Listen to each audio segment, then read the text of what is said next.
All right, we're on final exam practice, problem 1, part E. In this problem, we want to evaluate this indefinite integral of dx over the quantity square root of x plus 1 squared. So there are a lot of things that you could try with this, but I'll just show one method that's going to work definitely. So the method that will definitely work is I'm going to do a substitution first, and then we'll end up using partial fraction decomposition. So let's see how the substitution works. So I'm going to go ahead and substitute u for square root of x. So the first problem was this is not even a rational function in the denominator because we have these square root of x's running around. But either way, so when I make u equal to square root of x, this is just to say that u squared is equal to x. It allows for easier computation of the differential in this case, so I'll write it like u squared equals x. And then we differentiate both sides, left side with respect to u. So I get 2u, and I write du because I want a differential thing. And then x, I differentiate, I get 1, and then write dx. So I have equality of my differentials there. And this is going to turn our original expression into the following thing.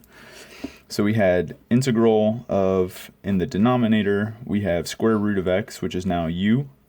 So u plus 1 squared. In the numerator, we had dx, but dx is 2u du. So we have the rational function 2u divided by u plus 1 squared. And we want to use partial fraction decomposition on this proper rational function. You'll notice that this is a degree 1 polynomial in the numerator, 2u, and this is a degree 2 polynomial in the denominator. It's quadratic. So it is a proper rational function, and we can immediately apply partial fraction decomposition. So the partial fraction decomposition for this function will have this form: a over u plus 1. We have repeated linear factors here that are, so not unique, of course, they're repeated, plus b over u plus 1 squared. And so then to solve for a and b, what we would do is multiply through by the denominator on the left side. So we'll multiply both sides of this equation by u plus 1 to the power 2.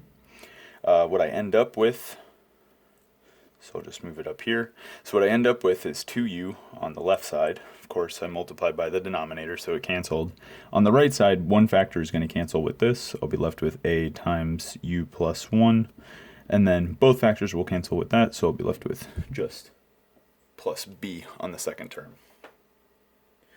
All right, so we have this equation to work with, and so I just want to evaluate it for two different values of for u. So first value of u I want to look at is -1. Reason being, it's the 0 of this expression, u plus 1. So when I plug in u equals -1 to the left side, I get 2 times -1. So this just gives me -2. So that's on the left side. I plug in -1 on the right side, and I get 0 here, so it doesn't even matter what a is. And then I just get b is left over, so b equals -2. That's for b. And then for a, I'm going to plug in just any number, so I'll plug in one that's really easy. U equals 0.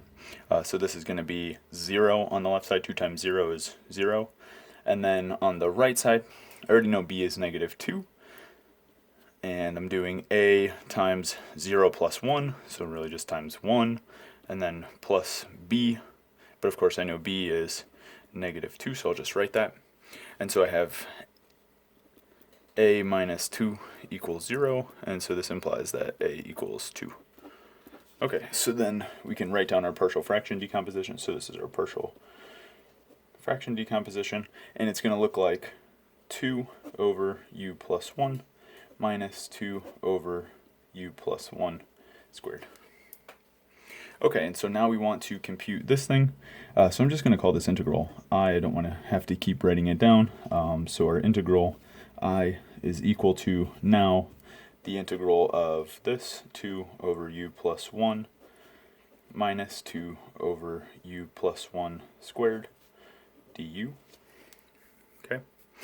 And so now I want to do another substitution, just to make it a little simpler. It's not really necessary, but either way, I'll do another substitution. I'll call it W, and I'll say that W is going to equal U plus 1. In that case, dW will equal du. And so that's going to give me that I equals integral of 2 over W minus 2 over W squared dW. So just a little bit easier to integrate now. So we continue our computation down, and we're going to get that a 2 can just come right out. Well, this is a common factor of 2 for both of them. The first term, 1 over W, the antiderivative of 1 over W is natural log of absolute value of W.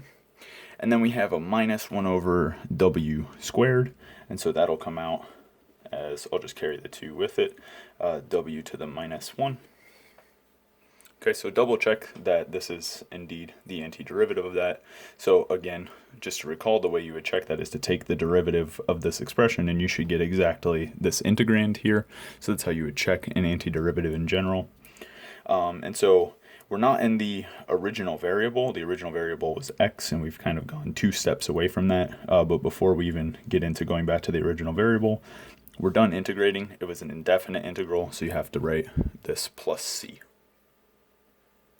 Okay, and so now to go back to the original variable, you see that u is equal to square root of x, w is equal to u plus 1, so you can kind of think about combining both of those substitutions, so we get that w is equal to 1 plus square root of x.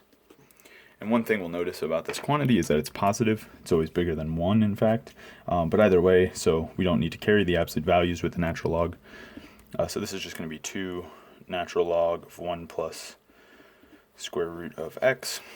I'll rewrite this as 1 over w, so basically w will just be in the denominator. So this will be 2 over 1 plus square root of x, and then plus a constant. Okay, and that is the final form for our answer.